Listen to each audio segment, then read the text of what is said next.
बिस्मिल्लाहिर्रहमानिर्रहीम। अस्सलाम वालेकुम students, welcome to my YouTube channel learn with Numan.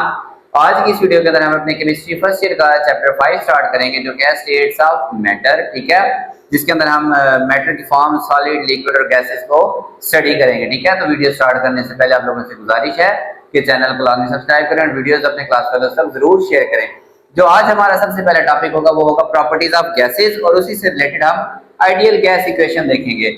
अच्छा, जिन स्टूडेंट्स ने तो फिजिक्स पढ़ी है ना, उन्होंने kinetic molecular theory of gases पढ़ी होगी, वही वाले पोस्टुलेट बेसिकली इसके हैं। ठीक है, कि गैस की कोई भी शेप नहीं होती। आप बैलून में भरेंगे तो बैलून जैसी, गोल सिलेंडर में रखेंगे तो गोल सिलेंडर जैसी, किसी लंबे सिलेंडर में रखेंगे तो उस सिलेंडर जैसी, इस कमरे में भर देंगे इस कमरे जैसी। तो कोई फिक्स शेप नहीं और कोई फिक्स वॉल्यूम नहीं। देखें, 1 किलो गैस को आप किलो वाले सिलेंडर में भी रख सकते हैं, अगर आप उसको 2 kg वाले सिलेंडर में रखेंगे तो वो फैल जाएगी, अगर 3 वाले में रखेंगे तो उसमें भी आ जाएगी। तो गैस को आप 1 kg को इस कमरे में भी सेपरेट कर सकते हैं। तो हम कहेंगे ना कोई फिक्स शेप है ना कोई फिक्स वॉल्यूम है। ठीक है। सेकेंड, आइडियल गैस है जीरो प्रैक्टिकल वॉल्यूम। इसका क्या मतलब है स्टूडेंट्स? क्योंकि गैस का के मॉलिक्यूल्स इतने छोटे छोटे होते हैं, ठीक है, कि गैसेस को आप जितना मर्जी कंप्रेस कर लें कि उनका वॉल्यूम में भी जीरो भी हो जाए, मतलब गैसेस को आप इतना ज्यादा दबा सकते हैं। तो ओरिजिनल वॉल्यूम की निस्बत जब आप उन्हें कंप्रेस करेंगे तो उनका वॉल्यूम प्रैक्टिकली आप कह सकते हैं कि जीरो हो सकता है, कि आप बहुत ज्यादा प्रेशर लगा के उनको बिल्कुल छोटी सी स्पेस में लाए, हम कहेंगे उनका वॉल्यूम क्या है, जीरो है। फिर डिस्टेंस बिटवीन गैस मॉलिक्यूल्स, ये जो पॉइंट है ना, ये बड़ा इंपॉर्टेंट है कि गैस मॉलिक्यूल्स के दरमियान में डिस्टेंस क्या है। ठीक है, गैस मॉलिक्यूल्स के, दो मॉलिक्यूल्स के दरमियान डिस्टेंस उनके साइज से 100 टाइम्स ज्यादा है। ठीक है, तो इसका मतलब है वहां पे तकरीबन 99.9% एम्प्टी स्पेस है पूरे वॉल्यूम में। ये इतना वॉल्यूम है ना, तो सारे मॉलिक्यूल्स इकट्ठे करें तो वो इतनी सी जगह पे आ जाएंगे जो मैंने डॉट लगाया है छोटा सा। ठीक है, तो there are large empty spaces. इसका मतलब है दो मॉलिक्यूल शायद ही जिंदगी में कभी एक दूसरे से मिले, आल्दो वो मिलते हैं। ठीक है, लेकिन इस तरह नहीं कि हर वक्त एक मॉलिक्यूल दूसरे से टकरा रहा है। ठीक है, लेकिन वहां पे क्योंकि मॉलिक्यूल्स भी ढेर सारे होते हैं तो इसलिए टकराने के चांसेस भी होते हैं। ठीक है, तो डिस्टेंस बिटवीन गैस मॉलिक्यूल्स बहुत ज्यादा है।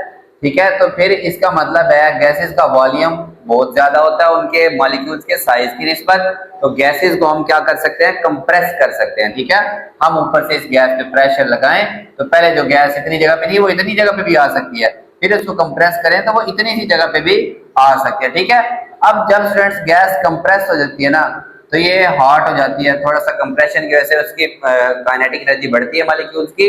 ठीक है, तो गैसेस थोड़ा सा हॉट हो जाती है। अब इस हॉट गैस को जब यहाँ आप छोटा सा सुराख करके सडनली एक्सपेंड करेंगे,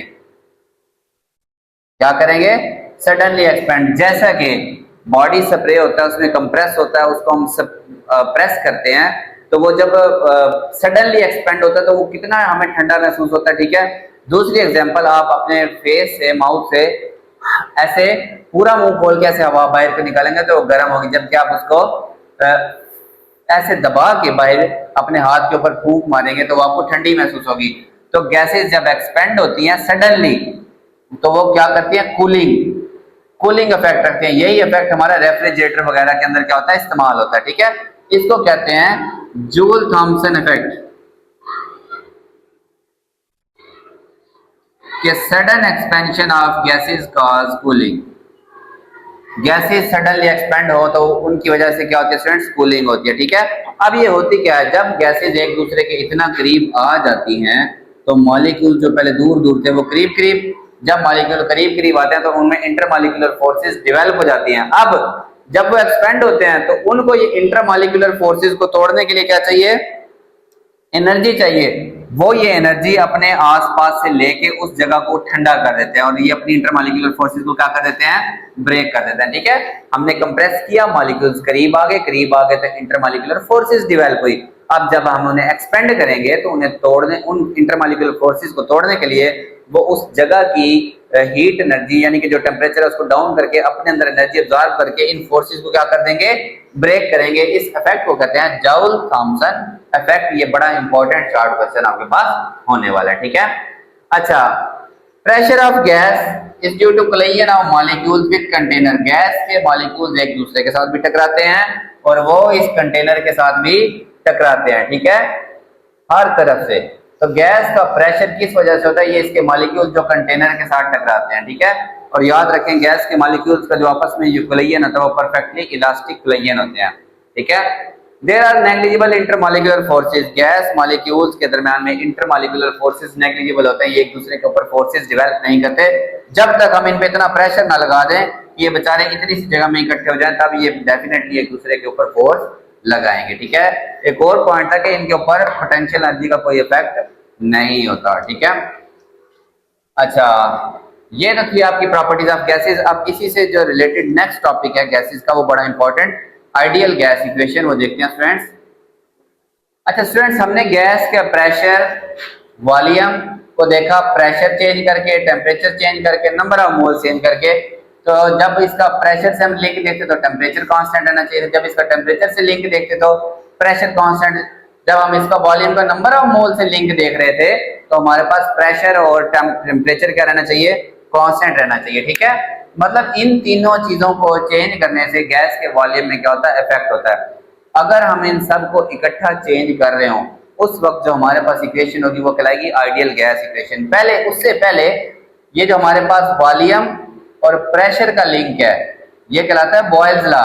ये volume is inversely proportional to pressure, applied pressure, के गैस का जो वॉल्यूम है वो प्रेशर के क्या है? इनवर्सली प्रोपोर्शनल है, ठीक है। इसके बाद नेक्स्ट है डायरेक्टली प्रोपोर्शनल टू टेम्परेचर। ये चार्ल्स लॉ था कि अगर टेम्परेचर ज्यादा होगा तो गैस का वॉल्यूम ज्यादा होगा, अगर टेम्परेचर कम होगा तो गैस का वॉल्यूम स्टूडेंट्स क्या होगा? कम होगा। और इसके बाद था हमारे पास students volume directly proportional to number of moles. अगर गैस के नंबर ऑफ मोल ज्यादा हुए तो उसका वॉल्यूम ज्यादा होगा, अगर नंबर ऑफ मोल्स कम हुए तो उसका वॉल्यूम क्या होगा? कम होगा। अब अगर ये था हमारे पास एवोगैड्रोस लॉ, कौन सा था?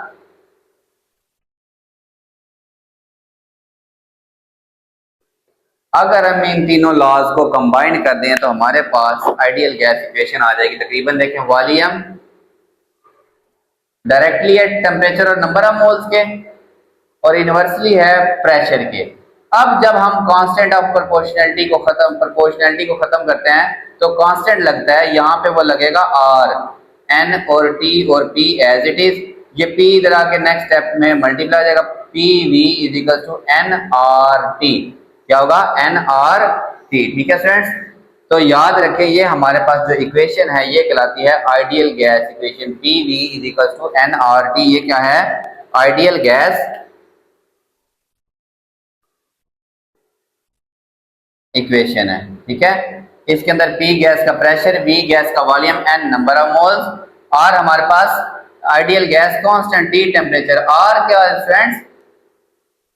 आइडियल गैस कांस्टेंट, और इसकी वैल्यू क्या है? कैलकुलेटेड 0.021, ठीक है। प्रेशर का यूनिट होता है ATM, वॉल्यूम का होता है डेसीमीटर क्यूब, और ये N और T उधर जाकर डिवाइड होता है पर मोल और पर केल्विन। टेम्परेचर का यूनिट केल्विन में, एन का मोल में, ठीक है। ये हमारे पास आइडियल गैस इक्वेशन और आइडियल गैस स्टूडेंट्स क्या है? कांस्टेंट है। अच्छा, अब हम इस आइडियल गैस इक्वेशन की मदद से बड़ी आसानी से मॉलिक्यूलर मास या मोलर मास कह लें आप निकाल सकते हैं, ठीक है। Molecular mass, relative molecular mass. देखें, नंबर ऑफ मोल्स किसकी इक्वल होता है students? Mass divide by molar mass.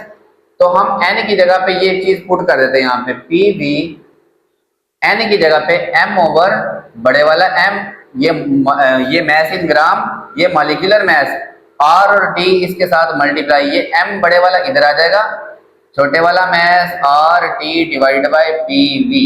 ये हमारे पास मॉलिक्यूलर मैस निकालने के लिए इक्वेशन हम आइडियल गैस इक्वेशन से निकाल सकते हैं, ठीक है। अगर हम मैस इन ग्राम्स मालूम हो, टेम्परेचर R की वैल्यू तो कांस्टेंट है, प्रेशर और वॉल्यूम हमारे पास गिवन है, तो हम मॉलिक्यूलर मैस क्या कर सकते हैं? उस गैस का निकाल सकते हैं, ठीक है। इसी से रिलेटेड हम सैंपल प्रॉब्लम भी देखते हैं और फिर क्विक चेक भी देखते हैं साथ ही। अच्छा स्टूडेंट, सैंपल प्रॉब्लम देखें। इसके अंदर है कि G the volume of 134 gram of gas, ये मैस हो गया छोटे वाला m, 134 gram, -73 degree Celsius temperature, -73 Celsius से हम केल्विन में लेके जाएंगे 273 ऐड करके ये 200 केल्विन बन जाएंगे। याद रखें हम केमिस्ट्री के न्यूमेरिकल या फिजिक्स के न्यूमेरिकल में सेल्सियस के अंदर टेम्परेचर यूज नहीं करेंगे। अंडर 10 atm प्रेशर हो गया 10 एटमॉस्फेरिक और वॉल्यूम कितना है 5 डेसीमीटर क्यूब 5 dm क्यूब। तो कहता है m मॉलिक्यूलर मास फाइंड करें। m is equal to formula में direct mass 134 gram multiply by r की वैल्यू 0.0821 होती है, टेम्परेचर है 200 डिवाइड बाय प्रेशर है 10 atm मल्टीप्लाई बाय वॉल्यूम है 5। तो यहां से ये आता है 44 ग्राम पर मोल। इसका स्टूडेंट्स क्या आएगा मॉलिक्यूलर मास आता है और ये कार्बन डाइऑक्साइड का होता है। खैर उसने हमसे गैस नहीं पूछी, उसने हमसे जस्ट क्या पूछा था मॉलिक्यूलर मास। ठीक है, क्विक चेक देखते हैं स्टूडेंट्स। अच्छा स्टूडेंट्स देखें क्विक चेक, ये टॉपिक आपका पहले वाला तो बहुत आसान सा था, ठीक है, और ये इंपॉर्टेंट भी है। इसके अंदर जो थॉम्सन इफेक्ट है ना ये बहुत इंपॉर्टेंट है। ठीक है, explain why gases can be compressed easily. पहला क्वेश्चन इसके अंदर ए है कि गैसेस को आसानी से कंप्रेस क्यों किया जा सकता है। बिकॉज वॉल्यूम ऑफ गैस, ठीक है, इज ऑलमोस्ट 99.9% एम्प्टी। गैस का जो वॉल्यूम होता है ना हैज एम्प्टी स्पेसिस, तो उसमें 99.9% एम्प्टी क्या होते हैं स्पेसिस होते हैं। ठीक है, gas volume of also volume of gas molecules is negligible, उनका वॉल्यूम भी क्या होता है नेग्लिजिबल होता है। ठीक है, due to these large empty spaces, ये इतने ज्यादा खाली जगह होने की वजह से gases can be compressed easily. ठीक है, कि गैस के मॉलिक्यूल्स के दरमियान में बहुत ज्यादा एम्प्टी स्पेसेस होता है 99.9%, जिस वजह से गैसेस को बड़ी आसानी से हम देखें ना। अगर तो कोई गैस ऐसी होती ना उसके इतने बड़े बड़े मॉलिक्यूल होते कि दो मॉलिक्यूल के दरमियान में तीन में फासला ही बहुत कम है, हम इसको कितना के दबा लेंगे, इसको हम दबाएंगे भी सही तो ये इतनी जगह पे इकट्ठे आ जाएंगे। ऐसे ऐसे ही होगा ना स्टूडेंट्स, यही हो जाएगा। लेकिन वॉल्यूम हम सिर्फ कितना सा दबा सके इतना सा। लेकिन अगर एक गैस है जिसके गैस के तो एक्चुअल में मॉलिक्यूल्स के दरमियान में फासला उनके साइज की निस्बत 99.9% क्या होता है एम्प्टी होता है, लिहाजा हम गैसेस को बड़ी आसानी से कंप्रेस कर सकते हैं। नेक्स्ट है G what is Joule Thomson effect. अगर आप सिर्फ इफेक्ट की बात करें ना तो आपने सिर्फ इतना सा लिखना है कि sudden expansion of gases cause cooling, ये क्या करती हैं कूलिंग कॉज करती हैं। ठीक है, this effect is known as Joule Thomson effect, इसको हम कहते हैं जूल थॉम्सन इफेक्ट। ठीक है, बट अगर आपने इसको एक्सप्लेन करना है तो आप लिखेंगे कि when gases are compressed, when gases are compressed molecules come closer to each other, वो एक दूसरे के करीब आ जाएंगे, hence develop some intermolecular forces, उनमें कुछ ना कुछ फोर्सेस क्या हो जाएंगी डेवलप हो जाएंगी। when they are suddenly expand allowed to expand, अगर हम उन्हें एक्सपेंड करने के लिए इजाजत देंगे, मतलब हमने जो प्रेशर लगाया हुआ था अचानक से गैस के मॉलिक्यूल्स को हमने ऐसे ही इतनी जगह पे थे हमने उनको दबा के इतनी सी जगह पे कर दिया। ठीक है, तो मॉलिक्यूल्स एक दूसरे के करीब करीब आ जाएंगे, करीब करीब आ जाएंगे तो उनमें फोर्सेस डेवलप। अब उनको अचानक यहाँ से छोटी सी जगह से, ज्यादा सी जगह से नहीं, छोटी सी जगह से हम एक्सपेंड करने के लिए अलाउ करेंगे, they will use energy from surrounding, वो अपने आसपास से एनर्जी इस्तेमाल करेंगे टू ब्रेक इंटरमॉलिक्यूलर फोर्सेस, और वो अपनी इंटरमॉलिक्यूलर फोर्सेस क्या कर देंगे तोड़ देंगे। ठीक है, hence lowering temperature of surrounding, और वो अपने आसपास का टेम्परेचर क्या करेंगे, कम करेंगे, कॉजिंग कूलिंग। तो फिर वो कूलिंग का क्या करेंगे, सबब बनेंगे। ठीक है, जब आप वो अपने आसपास की जगह से एनर्जी लेंगे, उस जगह का टेम्परेचर कम कर देंगे, तो वहां पे क्या हो जाएगी स्टूडेंट्स, कूलिंग हो जाएगी। ठीक है, सैंपल प्रॉब्लम मतलब इसका सी पार्ट देखते हैं। सी बड़ा आसान था स्टूडेंट्स, अगर आपने टॉपिक समझा है ना कि हमारे पास जो रिलेटिव मॉलिक्यूलर मास होता है उसका फार्मूला होता है आइडियल गैस इक्वेशन से mRT/PV। मैस इन ग्राम दिया उसने 84 ग्राम गैस का, वो कहता है 8 डेसीमीटर क्यूब वॉल्यूम है, तो वॉल्यूम की जगह पे 8 और प्रेशर कितना है 7 एटमॉस्फेरिक, तो प्रेशर की जगह पे 7, आर की वैल्यू 0.0821 मल्टीप्लाई बाय टेम्परेचर है -90 डिग्री सेल्सियस, इसको 273 ऐड करेंगे तो ये केल्विन में चल जाएगा, ये स्टूडेंट्स बचेगा, इसमें ऐड करें तो 183 केल्विन आ जाएगा। ठीक है, तो टेम्परेचर की जगह पे 183, इसको मल्टीप्लाई करते हैं, 183 मल्टीप्लाई बाय 84 मल्टीप्लाई बाय 0.0821। अच्छा स्टूडेंट्स, इन तीनों को मल्टीप्लाई करने के बाद स्टूडेंट आप लोग पता क्या करते हैं, आप करते हैं डिवाइडेड बाय 7 और फिर मल्टीप्लाई कर देते हैं 8 से। नो, या तो फिर इन दोनों को पहले मल्टीप्लाई करें या फिर इन तीनों को मल्टीप्लाई करने के बाद डिवाइडेड बाय 7 आंसर निकालें, फिर लिखें डिवाइडेड बाय 8। ठीक है, तो मैं डिवाइड कर देता हूं, 7 8 56 सीधा सीधा, तो ये 22.5 ग्राम पर मोल इसका क्या बनेगा, मॉलिक्यूलर मास बनेगा। ठीक है स्टूडेंट्स, तो ये हमारे पास आपका जो फर्स्ट टॉपिक था वो कंप्लीट हुआ, आइडियल गैस इक्वेशन, इसका सैंपल प्रॉब्लम और क्विक चेक। होप सब लोगों को समझ आया होगा। ये छोटा सा टॉपिक और आसान था, इसलिए मैंने थोड़ा सा स्पीड के अंदर समझा दिया, कंफ्यूज नहीं होना। जहां पे मुश्किल टॉपिक आएगा वहां मैं अपनी स्पीड, पेस और मोमेंटम सब कुछ को एडजस्ट कर लूंगा। ठीक है फ्रेंड्स, तो चैनल जरूर सब्सक्राइब करें और वीडियोस अपने क्लास वालों से जरूर शेयर किया करें। अल्लाह हाफिज फ्रेंड्स।